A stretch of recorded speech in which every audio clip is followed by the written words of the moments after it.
হাইকোর্টের তত্ত্বাবধানে হবে এসআইআর প্রক্রিয়া। জুডিশিয়াল অফিসাররা তারা তত্ত্বাবধান করবেন, তাদের তত্ত্বাবধানে গোটা এসআইআর প্রক্রিয়া হবে। জুডিশিয়াল অফিসারদের পরামর্শ দেবেন অবসরপ্রাপ্ত বিচারপতিরা। নির্দেশ সুপ্রিম কোর্টের প্রধান বিচারপতির। আদালত নিযুক্ত আধিকারিকরাই তথ্যগত অসঙ্গতি দেখবেন। প্রত্যেক অফিসারের সঙ্গে থাকবেন মাইক্রো অবজারভাররা। আরও একবার এই মুহূর্তে আপনাদের জানিয়ে রাখবো, কলকাতা হাইকোর্টের তত্ত্বাবধানে হবে এসআইআর প্রক্রিয়া। জুডিশিয়াল অফিসারদের তত্ত্বাবধানে হবে এসআইআর প্রক্রিয়া। 12টি পশ্চিমবঙ্গ সহ 12টি রাজ্যে এসআইআর প্রক্রিয়া চলছে। কোথাও এই পরিস্থিতি তৈরি হয়নি, একমাত্র পশ্চিমবঙ্গ যেখানে হাইকোর্টের তত্ত্বাবধানে এসআইআর প্রক্রিয়া হচ্ছে। এর একমাত্র কারণ রাজ্যের অসহযোগিতা। শুরু থেকে এসআইআর এর শুরু থেকে লাগাতার বিরোধিতা। এসআইআর চলাকালীনও আমরা দেখেছি নানানভাবে অসহযোগিতা। ইআরওরা যারা বারবার তাদের যে দায়িত্ব, তাদের যে পদক্ষেপ সেগুলো তারা করেননি, এই অভিযোগও কিন্তু করেছে। আর এই মুহূর্তে আপনাদেরকে দেখাচ্ছে একদম যে হাইকোর্টের নজরদারিতে এসআইআর হবে একদম হাইকোর্টের তত্ত্বাবধানে। আধিকারিক নিয়োগ করবে হাইকোর্ট। প্রত্যেক জেলার জন্য নিয়োগ, অর্থাৎ প্রত্যেক জেলার জন্য নিয়োগ হবে। থাকবেন অবসরপ্রাপ্ত বিচারপতিরা, থাকবেন জুডিশিয়াল অফিসাররা। এরই পাশাপাশি আরো যেটা জানা যাচ্ছে, সাহায্য করবেন কমিশনের কর্মীরা। তথ্যের অসঙ্গতি যাচাই করবেন। এসআইআর হবে হাইকোর্টের তত্ত্বাবধানে, জুডিশিয়াল অফিসারদের তত্ত্বাবধানে হবে এসআইআর প্রক্রিয়া। এই মুহূর্তে সরাসরি চলে যাব আমাদের প্রতিনিধি অনুপমের কাছে। অনুপম, সুপ্রিম কোর্টের নির্দেশ, যেখানে কলকাতা হাইকোর্টের তত্ত্বাবধানে হবে এসআইআর প্রক্রিয়া। এই মুহূর্তে বলা যেতে পারে বোধহয় যে সব থেকে গুরুত্বপূর্ণ একটা খবর, কারণ আরো অন্যান্য রাজ্যে এসআইআর চলছে, কোথাও এই পদক্ষেপ দেখা যায়নি। আমাদের রাজ্যে এই পদক্ষেপ, কারণ লাগাতার রাজ্যের অসহযোগিতা।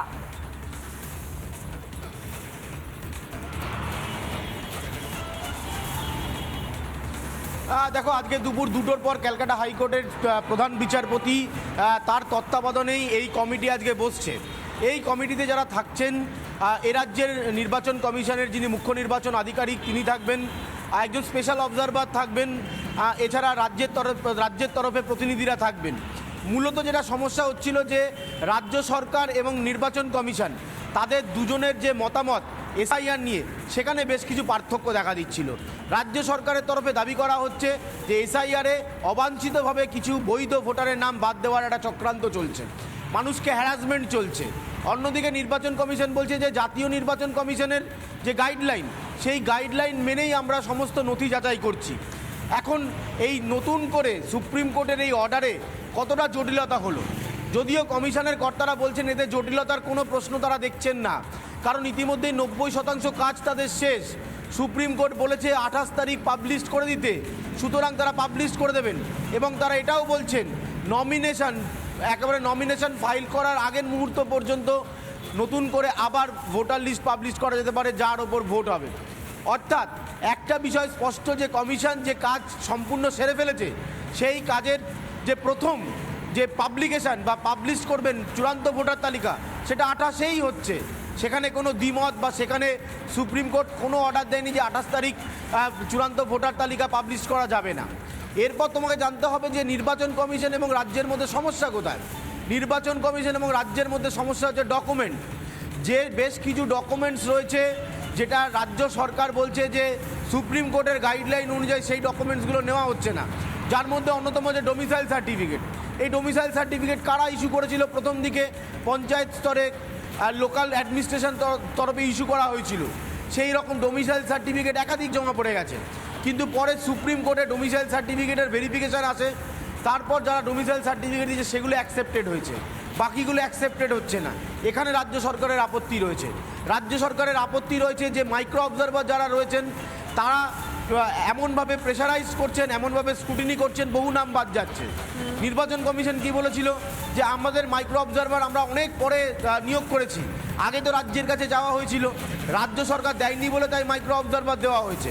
আর মাইক্রো অবজারভার ছিল বলেই বারবার এই ধরনের গাফিলতির ছবি উঠছিল, যেখানে জন্মের আগে জন্মের সার্টিফিকেট, ব্লাড রিলেশন সার্টিফিকেট, একাধিক যে সমস্ত ডোমিসাইল সার্টিফিকেট এগুলো মাইক্রো অবজারভারদের স্ক্রুটিনিতে ধরা পড়ছে। ফলে এখন যেটা হলো, ক্যালকাটা হাইকোর্টের প্রধান বিচারপতি তত্ত্বাবধানে গোটা রাজ্য জুড়ে বিভিন্ন জেলায় জেলায় বিচারকদেরকে নিয়োগ করা হবে। তারা সিস্টেম অনুযায়ী দেখবেন। এবার ধরো বিচারকরা কি দেখবেন? বিচারকরা দেখবেন সেই জেলায় কত ভোটার, তার মধ্যে মৃত ভোটার কত, তার মধ্যে জীবিত। বিচারকরা কি দেখবেন বিস্তারিত জানবো তোমার কাছ থেকে। তবে এই মুহূর্তে একবার শোনাই বিরোধী দলনেতা শুভেন্দু অধিকারী এই প্রসঙ্গে কি বলেছেন এবং তৃণমূল সাংসদ কল্যাণ বন্দ্যোপাধ্যায় কি বলেছেন। এবারে ইলেকশন কমিশনের যে অসুবিধাটা হচ্ছিল, আমার মনে হয় এটাতে অনেকটাই দূর হয়ে যাবে। আমি স্বাগত জানাই। এর আউটকাম খুব ভালো হবে। মানে হাইকোর্টের অবসরপ্রাপ্ত বিচারপতি থেকে ডিস্ট্রিক্ট জাজ, তাদের সবার উপস্থিতিতে যখন ডিলিশনগুলো হবে, যারা 13টা ইলেকশন কমিশনের ডকুমেন্ট জমা দিতে পারেননি বা পারবেন না, বাঁচাবেটাকে। যে এতদিন ধরে ইয়াররা ডিসিশন নেওয়ার পরেও স্পেশাল অবজারভার তারা পার্ক করে রেখে দিয়েছে এবং তারা সন্দেহ হানো তানো করে এই প্রায় 7.5 লক্ষ লোকের নাম বাদ দেওয়ার চেষ্টা করেছে। আজকে সুপ্রিম কোর্ট বলল এই যত কেস আছে, যা ক্লেম আছে, যা অবজেকশন আছে, যেগুলো ডাউটফুল আছে, যেগুলো করা হয়েছে, সেগুলো chief justice of Calcutta high court তিনি জুডিশিয়াল অফিসার্স অ্যাপয়েন্ট করবেন ইন দি লেভেল অফ, মানে লেভেলটা হচ্ছে ডিস্ট্রিক্ট জাজ এবং অ্যাডিশনাল ডিস্ট্রিক্ট জাজের লেভেলে, এবং এক্স জুডিশিয়াল অফিসারদেরও অ্যাপয়েন্টমেন্ট করতে পারেন। তারা ডিসাইড করে নেবে যে এই ক্লেমগুলো কারেক্ট কি নট কারেক্ট। অতএব final decision will be taken by the judicial officers, যাদেরকে আজকে সুপ্রিম কোর্টের অর্ডারের মধ্যে দিয়ে দিল। আর এই মুহূর্তে নানা ধরনের কন্টেন্ট দেখার জন্য লাইক করুন, শেয়ার করুন আমাদের ফেসবুক পেজ, সাবস্ক্রাইব করুন আমাদের ইউটিউব চ্যানেল। পাশাপাশি অন্যান্য ব্রেকিং নিউজের জন্য অবশ্যই চোখ রাখুন রিপাবলিক বাংলায়।